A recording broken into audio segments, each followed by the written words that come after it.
Hi, my name is Julie Greene, and I'm going to do for you a remake of an open mic that I did quite some time ago. It was back in September, and but I promised that I would do a remake of it because I haven't done that open mic since. But first of all, before this is I got a bit to do the YouTube in, and it's a very quick open mic. So before I do it, I thought I would talk about who I am, so you know who I am and where I was coming from, because it was kind of amazing that I did the open mic back in September, cause what folks didn't know was that this was 1 month. This was 1 month, exactly 1 month after I'd gotten out of the hospital, and I had almost died of acute kidney failure, and no one had known that. I just showed up at this open mic, and another thing folks didn't know. And not like I was gonna advertise it or anything, but I tried to starve myself to death. And I have anorexia, and it was all kind of strange because yeah, okay, I had I had known, I knew, yeah, sure, I'd known, July into August, that what I was doing, starving myself, that was gonna kill me. But I chose to keep what I was doing hidden, hidden from people. I didn't say nothing. And I did ask for help. I begged for help from, professional people. I saw 3 mental health professionals. I found that they were not compassionate, nor were they competent. And I said to myself, how can they turn us away, a starving person? I'm like falling and everything. And I said, why is this happening to me? I don't know. Just, what could I do? So finally, sorry, I got a runny nose. When I did end up in the hospital, I'm flat on my back, I said, hey, I starved myself because nobody gives a shit about me. Those were my words. And people, they, yeah, I remember the faces of the nurses looking at me. They looked at me and they had tears in their eyes to hear my words saying, nobody gives a shit about me. I starved myself because nobody gives a shit about me. Now that look of compassion, I would say lasted between 18 hours and maybe a day and a half. That look of empathy. And something changed. There was a switch. There was some communication or breakdown of communication, but suddenly there was a change of attitude. Somebody said something, or somebody heard something, or whoa, all of a sudden Julie was the bad guy, I was the bad guy. Something happened. I don't know what.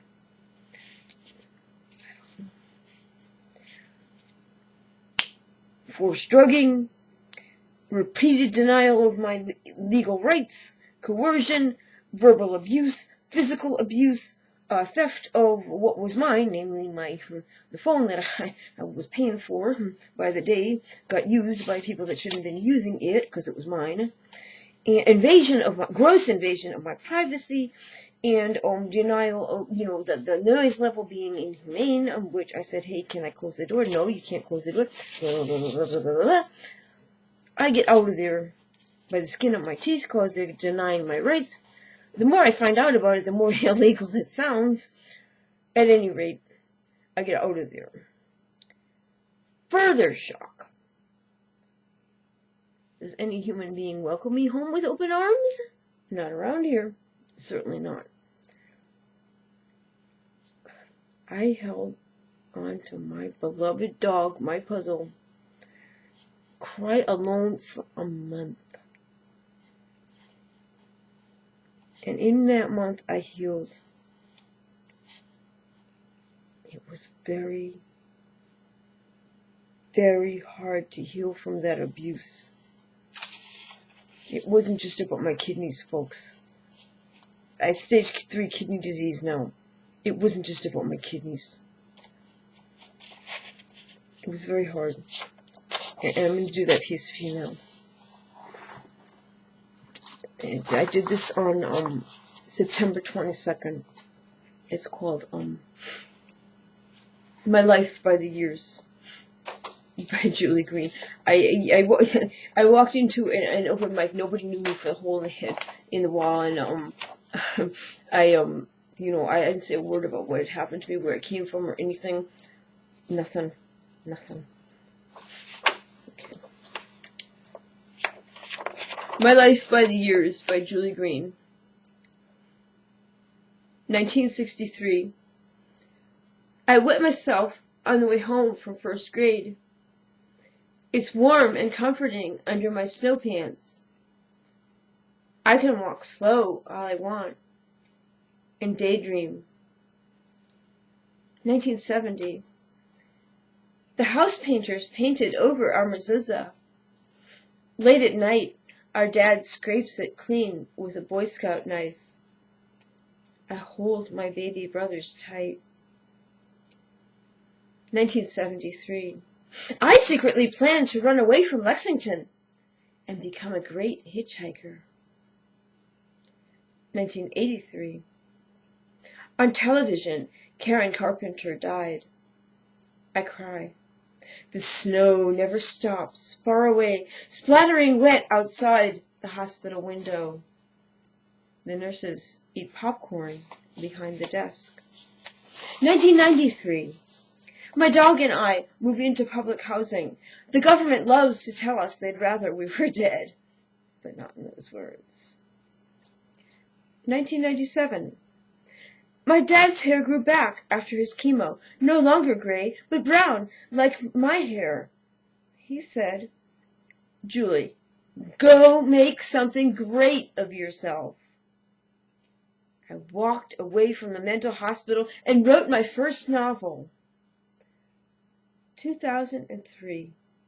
I graduate from Emerson College, summa cum laude, wearing a cap, gown, and gold sash that I keep forever. My boyfriend dies. I come home from his funeral with flowers. I'm accepted to graduate school. My dog dies. 2006. Psychiatry tells me, Julie, you'll fail at life if you don't listen to us. What are you doing in grad school? Get out! 2009. In my graduation speech, I talk about what those doctors said about my little dog, Puzzle. I am handed my master's in creative writing degree. Everyone instantly rises, and I get the hugest ovation I've ever received in my life. 2013. Today, I fight to have our voices heard. Perhaps, as Karen Carpenter said, we've only just begun. Please, stay far away from mental hospitals. Here is the hitchhiking sign that Puzzle and I held at an eating disorders benefit walk. And by the way, we weren't allowed in. I may not be a danger to society, but shrinks are plenty scared. This is a quote from my published memoir, This Hunger is Secret. Never, ever shut up. Julie Greene and Puzzle. Thanks all for listening. My name is Julie Greene. And 2 days after I did the gig, the public speaking gig, I went to the track and I ran within maybe a week, I was able to run 2 miles. I'm going to be moving away soon and starting all over again. And I'm feeling pretty good about things. Finally, it's now Halloween, October 31st. It's been a while. And I'm on the verge. Tomorrow's November 1st, and I'm going to be doing National Novel Writing Month for the 5th time. And I'm not that piece of crap they say I am. My name is Julie Greene. Bye-bye.